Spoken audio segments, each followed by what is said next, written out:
Good morning students. इससे पहले lecture में हम लोगों ने जो सीड की सामान्य स्ट्रक्चर होती है, एक नॉर्मल सीड की स्ट्रक्चर के बारे में बात कर रहे थे।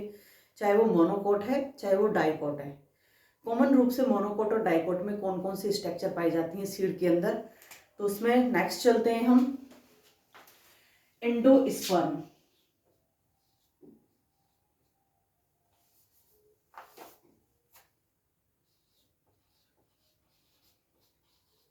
सीड की संरचना,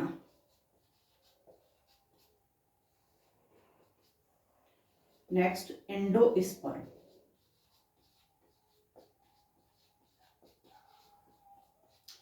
एंडोस्पर्म का निर्माण कब होता है? इससे पहले भी बताया था मैंने आपको पहले लेक्चर में कि एंजियोस्पर्म के अंदर डबल फर्टिलाइजेशन की प्रोसेस होती है।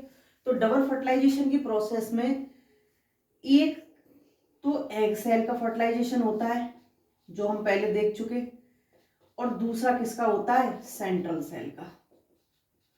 तो यहां पर जो सेंट्रल सेल होती है जो पहले से ही कैसी है? द्विगुणित। अब यहां पर इस सेंट्रल सेल का फर्टिलाइजेशन होगा। इस सेंट्रल सेल से आकर के जब यहाँ पोलन ग्रेन आएगा, या फिर कहें कि नर, पोलन ग्रेन नहीं कहेंगे उसको, नर गैमेट।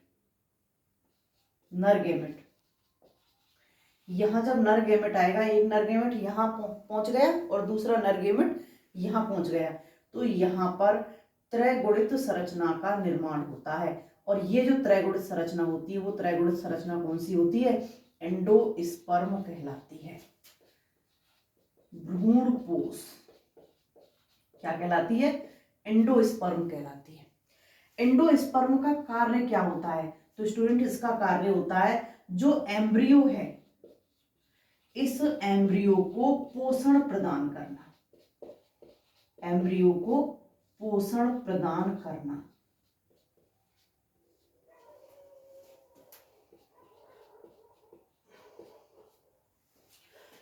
जब तक एम्ब्रियो का डेवलपमेंट कंप्लीट नहीं हो जाता तब तक पोषण प्रदान करने का कार्य कौन करेगा? एंडोस्पर्म करता है। तो यहाँ एंडोस्पर्म का कार्य पोषण प्रदान करना होता है। कुछ एंडोस्पर्म ऐसे पाए जाते हैं जिनके ऊपर, एंडोस्पर्म के ऊपर, एंडोस्पर्म के ऊपर उभार और खांच पाए जाते हैं। उभार और खांच उपस्थित होते हैं। जिन एंडोस्पर्म के ऊपर उभार और खांच पाए जाते हैं ये कैसे कहलाते हैं? चर्विताव। चर्विताव एंडोस्पर्म कहलाते हैं। चर्विताव एंडोस्पर्म कहलाते हैं जिनके ऊपर उभार और खांच पाए जाते हैं। सामान्य तौर पर एंडोस्पर्म के अंदर कार्बोहाइड्रेट जो संचित भोजन के रूप में पाया जाता है, तो यहां संचित भोजन के रूप में कार्बोहाइड्रेट पाया जाएगा या फिर फैट पाई जाएगी। दो चीज पाई जाती हैं, या तो कार्बोहाइड्रेट उपस्थित होगा या फिर यहां पर फैट प्रेजेंट होगी। Next perisperm. पेरिस्पर्म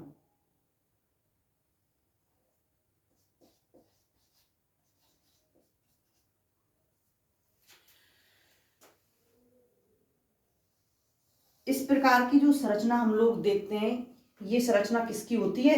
न्यूसेलस की। न्यूसेलस के अंदर क्या प्रेजेंट होता है? Embryo sac. यहां ये जो संरचना है ये संरचना किसकी है? न्यूसेलस की।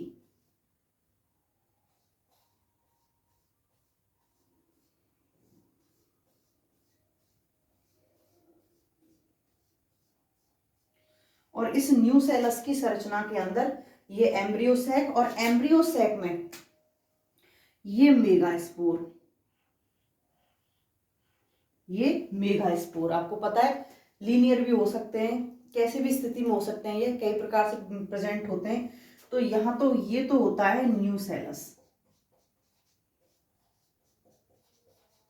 ये है एम्ब्रियो सैक और ये जो हमको दिखाई दे रहे हैं चारों, ये है मेगास्पोर। मेगास्पोर। तो स्टूडेंट्स यहां शुरू में जो न्यूसेलस होता है, ये न्यूसेलस पोषण प्रदान करने का कार्य करता है। जैसे यहाँ पर एंडोस्पर्म पोषण प्रदान करने का कार्य कर रहा था, तो ये भी किसका कार्य करता है? पोषण प्रदान करने का। पोषण प्रदान करता है किसको? इस एम्ब्रियो सैक की सेल्स को और मेगास्पोर को, इन दोनों को ही पोषण प्रदान करने का कार्य करता है।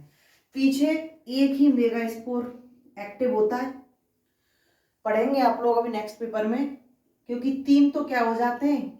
डिजनरेट हो जाते हैं, केवल एक एक्टिव होता है और ये एक्टिव होकर के 8 का निर्माण कर लेता है, जिसमें से 3 एंटीपोडल और 3 सिनर्जिड और 1 सेंट्रल सेल, यहां पर जिनमें से 2 सेंटर में आ जाएंगी, तो 8 कोशिकाएं इस प्रकार से यहाँ एम्ब्रियो सैक में विभक्त हो जाती हैं। ये एंटीपोडल, सिनर्जिड और 2 बीच में सेंट्रल सेल। ये संरचना कंप्लीट अब किसकी बन गई? एम्ब्रियो सैक की। यहाँ ये संरचना किसकी हो गई? एम्ब्रियो सैक की हो गई। तो स्टूडेंट्स अब यहां तक जब तक इस संरचना का निर्माण होता है, तब तक ये न्यूसेलस क्या हो लेता है? बराबर। इस न्यूसेलस से पोषण लगभग जो एम्ब्रियो सैक है ये और मेगास्पोर इससे ले चुके होते हैं। सॉरी, ये संरचना हो गई एंडोस्पर्म की। एंडोस्पर्म की इसका तो पोषण हो गया खत्म। अब किसका निर्माण हो गया? एंडोस्पर्म का। यहां अब एम्ब्रियो सैक ना होकर के क्या हो जाता है? एंडोस्पर्म। अब जो एंडोस्पर्म है ये अब इस एम्ब्रियो को, जो यहाँ एम्ब्रियो डेवलप हो रहा है, इस एम्ब्रियो को क्या करेगा? पोषण प्रदान करेगा, क्योंकि ये त्रैगुणित होगी। त्रैगुणित होकर के यहाँ किसका निर्माण करेगी? एंडोस्पर्म का। तो ये अब इसको पोषण प्रदान करेगा। तो स्टूडेंट्स यहां पर क्या होता है कि एंडोस्पर्म की सभी सेल्स नष्ट नहीं होती। सभी सेल्स क्या होंगी? नष्ट नहीं होती।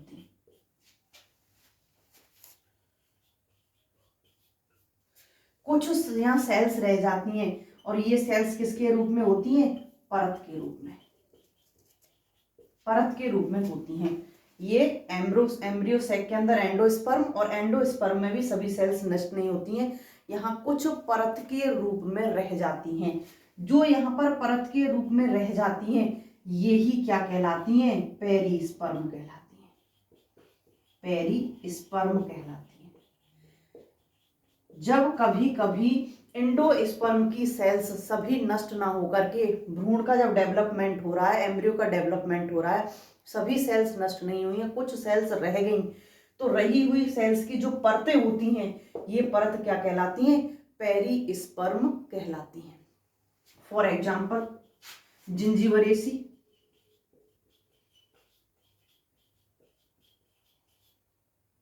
एकेंथेसी,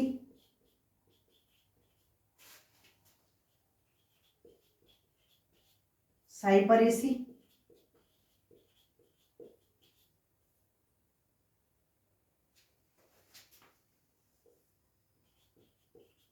साइपरेसी में आती है काली मिर्च। और आप लोगों ने देखा होगा कि जो काली मिर्च को जब हम तोड़ते हैं तो काली मिर्च को तोड़ने पर एक सफेद आउटर लाइन दिखाई देती है, काली ऊपर की होती है काले रंग की जस्ट अंदर एक सफेद रंग की लाइन दिखाई देती है, बाउंड्री दिखाई देती है। वो क्या होती है? पेरिस्पर्म होती है। जो सफेद रंग की काली मिर्च के अंदर दिखाई देती है वो क्या होती है? पेरिस्पर्म होती है। तो यहाँ पर इसको इसलिए समझाया है आपको कि जैसे यहाँ पर फॉर एग्जाम्पल आते हैं आपके कैना और इलियाची। कैना और इलियाची,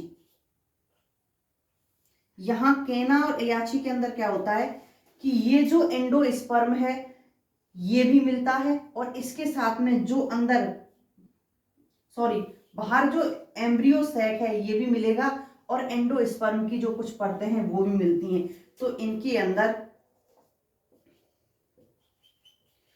एम्ब्रियो सैक प्लस पेरिस्पर्म दोनों की ही क्या होती हैं, परत उपस्थित होती है। किसके अंदर, केना के अंदर और इल्याची के अंदर। तो इतना चीज यहाँ समझ में आ गई होगी कि पेरिस्पर्म का निर्माण किससे हो रहा है, एंडोस्पर्म से हो रहा है। न्यूसेलस खत्म हो गया। न्यूसेलस ने अपना जो पोषण था सेल्स ने किसको दे दिया, एम्ब्रियो सैक को, और डेवलप होते हुए मेगास्पोर को। मेगास्पोर से यहाँ किसका निर्माण हो गया, यहाँ एम्ब्रियो सैक के अंदर एंटीपोडल, सिनर्जेट, सेंट्रल सेल और एग सेल का निर्माण हो गया। अब यहाँ पर जो सेंट्रल सेल थी, सेंट्रल सेल ने किसका निर्माण कर लिया, एंडोस्पर्म का निर्माण कर लिया। ये कैसा है, त्रैगुणित, और नीचे यहाँ पर एम्ब्रियो।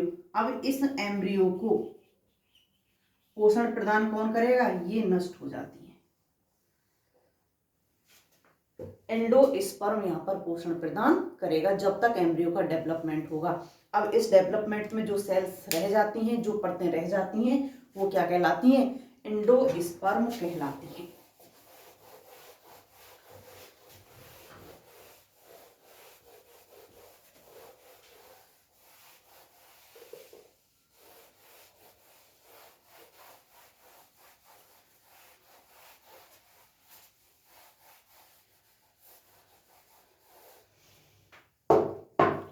करेंकल। नेक्स्ट,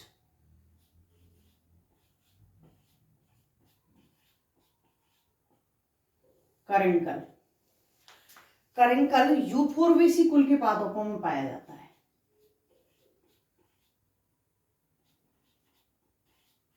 यूफोर्बिएसी जो कुल के पादप होते हैं,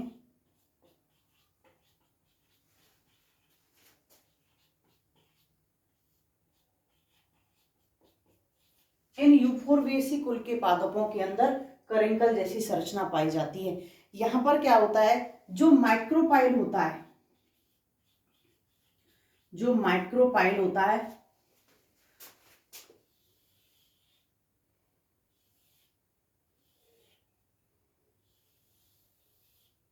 ये होता है माइक्रोपाइल। यहां पर जो माइक्रोपाइल होता है, इस माइक्रोपाइल के छोर पर या इस माइक्रोपाइल वाले छोर पर, माइक्रोपाइल वाले छोर पर एक विशेष प्रकार की संरचना पाई जाती है। ये कैसी होती है, सफेद रंग की और मांसल होती है। सफेद रंग की मांसल संरचना होती है।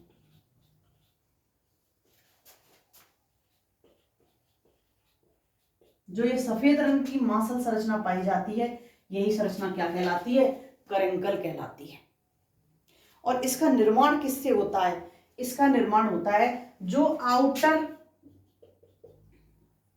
इंटेग्यूमेंट है, अध्यावरण है, जो बाह्य अध्यावरण है, इस बाह्य अध्यावरण की सेल्स, आउटर इंटेग्यूमेंट की सेल्स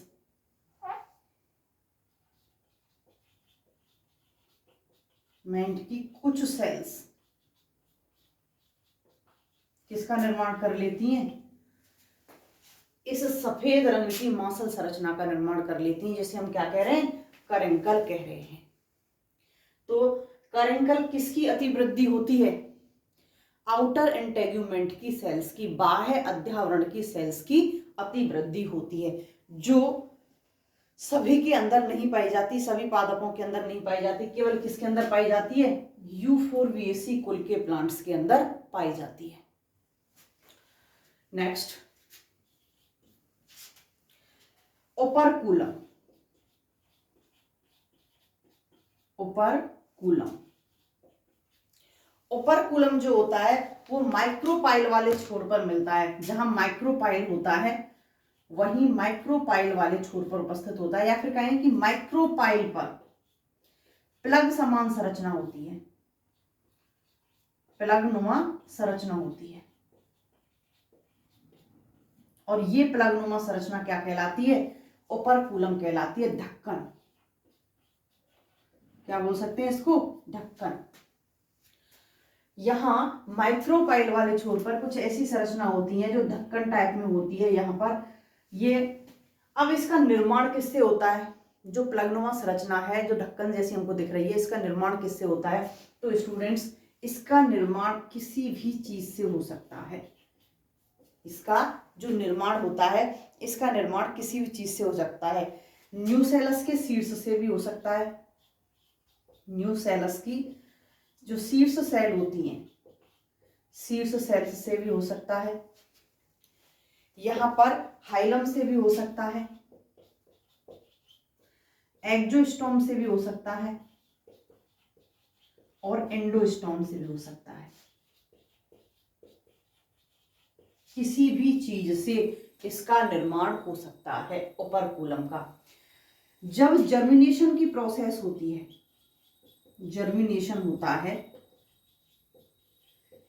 तो जर्मिनेशन के समय जिन प्लांट के अंदर ओपर्कुलम पाया जाता है, जिन प्लांट में ये ओपर्कुलम पाया जाता है, उनके सीड्स का जब तक जर्मिनेशन नहीं होगा, जब तक ये नहीं हटेगा, तो जर्मिनेशन के समय ये हट जाता है। और इसके हटने के बाद में क्या होगा, माइक्रोपाइल फ्री होगा, और माइक्रोपाइल फ्री होगा तभी यहाँ से जर्मिनेट होंगे सीड्स, तो उसके बाद ही यहाँ पर जर्मिनेशन की प्रक्रिया होती है। ये केवल मोनोकोट के अंदर पाया जाता है, मोनोकोट में केवल और केवल कहाँ उपस्थित होता है, मोनोकोट के अंदर पाया जाता है। एरिल, एरिल जिस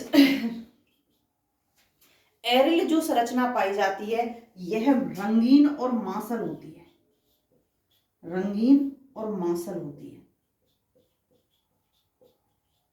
मांसल उपांग है। एरिल रंगीन और मांसल उपांग है। इसका जो निर्माण होता है, इसका निर्माण निषेचन के पश्चात होता है। जब निषेचन हो जाता है, फर्टिलाइजेशन हो जाता है, तो इसका निर्माण निषेचन के पश्चात होता है। और होता किससे है, ये बीजांड ग्रंथ की अतिवृद्धि होती है। जो बीजांड ग्रंथ होता है, इस बीजांड ग्रंथ की अतिवृद्धि होती है, अतिवृद्धि होती है। यहाँ पर बीजांड ग्रंथ अधिक ग्रोथ कर लेता है, और अधिक ग्रोथ करने के बाद में अतिवृद्धि के रूप में जो संरचना सामने आती है, वो संरचना कौन सी होती है, एरिल होती है। फॉर एग्जाम्पल निकल पाई किस किस के अंदर जाती है, लीची, जंगल जलेबी,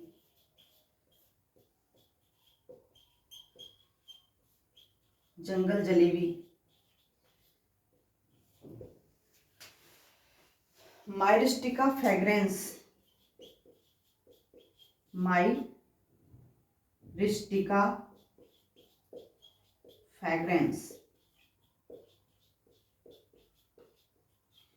इनके अंदर ये पाई जाती है। और कार्य क्या करती है, इसका कार्य होता है प्रकीर्णन में हेल्प करना, प्रकीर्णन में हेल्प करना, सहायता करना। क्यों, रंगीन है और मांसल है, तो इसकी तरफ जो जीव होते हैं वो अट्रैक्ट होते हैं, और जो कीट पतंगे होते हैं या फिर कोई छोटी जो पक्षी होते हैं वो अट्रैक्ट होते हैं, अट्रैक्ट होकर के ये इनको इन सीड्स को दूर तक ले जाने का कार्य करते हैं। तो ये प्रकीर्णन में हेल्पफुल होती है। निम्फिया के अंदर भी, निम्फिया जलीय प्लांट है,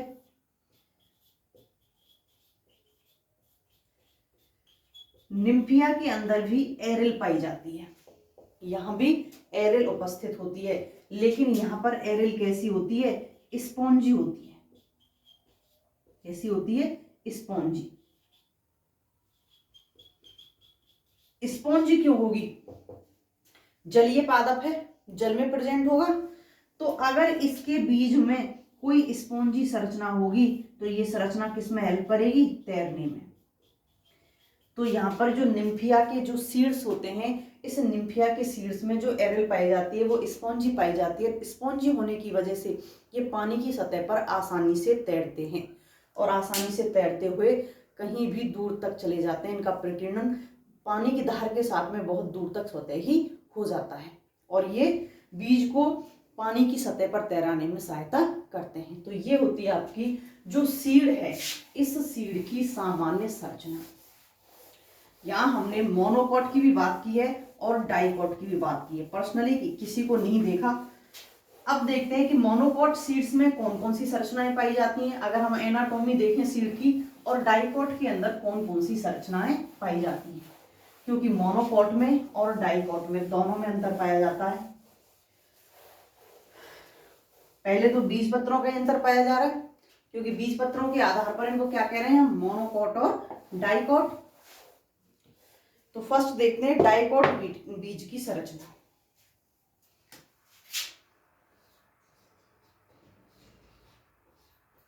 डाइकॉट सीड की संरचना।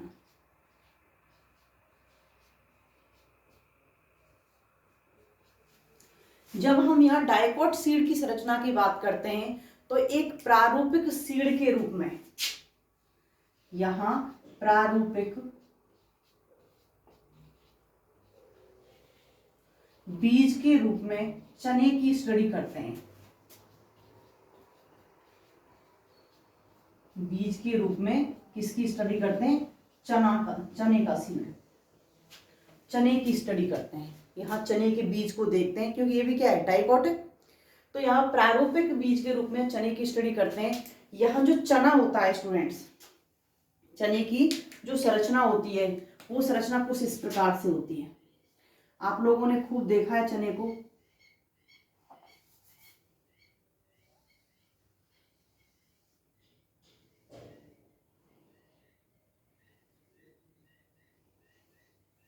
ऊपर से कैसा होता है, चौड़ा, नीचे से सकरा, और यहां क्लियर यहां पर नाभिक दिखाई देता है, जिसे हम क्या कहते हैं, हाइलम।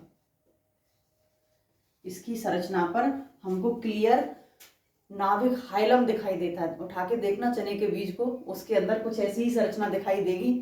तो यहाँ पर जो चने का बीज होता है, इस चने के बीज का जो रंग होता है, इसका जो रंग पाया जाता है वो रंग पाया जाता है काला, काले पीले रंग का होता है ये, या फिर काले मटमैले रंग का होता है। काले मटमैले रंग का होता है, एकदम से काला नहीं पाया जाता। तो यहाँ चने का बीज वो सामान्य तौर पर काले पीले या काले मटमैले रंग का होता है, जो ऊपर से चौड़ा होता है और नीचे से क्या होता है, सकरा होता है। और नीचे जो सकरे वाला भाग होता है, इस सकरे वाले भाग पर, इसके बीज चोल पर, क्योंकि ये ऊपर वाला क्या है, सीड कोट, इस सीड कोट पर एक स्पष्ट संरचना पाई जाती है, जिसे हम नाभिक या हाइलम कहते हैं। अब देखते हैं इसकी एनाटॉमी क्या होती है। एनाटॉमी ऑफ साइसर, साइसर बोले चना, साइसर सीड। जब यहां चने के एनाटॉमी की बात करते हैं तो इसकी कंप्लीट एनाटॉमी को 3 भागों में विभाजित किया गया है। 3 भागों में विभाजित करते हैं चने की एनाटॉमी को, 3 भागों के अंदर विभाजित करते हैं। सबसे बाहर वाली जो लेयर होती है, सबसे बाहर वाली कौन सी मिलेगी, एपिडर्मिस। सबसे बाहर एपिडर्मिस उपस्थित होती है, बीज छोल से सीड कोट। सबसे बाहर सीड कोट उपस्थित होता है। सीड कोट में भी सबसे बाहर की तरफ एपिडर्मिस होती है। सीड कोट में सबसे बाहर कौन सी उपस्थित होती है, एपिडर्मिस। क्योंकि अगर हम किसी की भी बात करें तो सब आउटर मोस्ट कौन होगी, एपिडर्मिस ही होगी। एपिडर्मिस के अंदर की तरफ यहां सब एपिडर्मिस पाई जाती है, सब एपिडर्मिस उपस्थित होती है। और सब एपिडर्मिस के नीचे की तरफ जो सबसे इंटरनल संरचना होती है वो होती है पेरेन्काइमा की। सबसे अंदर की तरफ यहाँ पर पेरेन्काइमा उपस्थित होता है। सेकंड जो लेयर पाई जाती है, यहां पर जो सेकंड पाई जाती है वो होती है एंडोस्पर्म। एंडोस्पर्म, और एंडोस्पर्म के अलावा यहां पर अंदर की जो मुख्य मिलता है वो मिलता है एम्ब्रियो। सबसे अंदर की ओर जाकर के यहाँ क्या मिलेगा, एम्ब्रियो। तो यहाँ पर जो डाइकॉट का सीड है, जो हम चने को लेकर के यहाँ मेनली बात कर रहे हैं, तो इस चने की संरचना को, इसकी एनाटॉमी को हमने 3 पार्ट के अंदर डिवाइड किया है। सबसे outer most layer seed coat, किसी भी बीज के ऊपर बीज आवरण तो होगा ही होगा, इस बीज आवरण को यहाँ पर हमने 3 पार्ट में डिवाइड किया है। उसके बाद में अंदर की तरफ एंडोस्पर्म और फिर एम्ब्रियो पाया जाता है। डिटेल में नेक्स्ट लेक्चर में देखते हैं।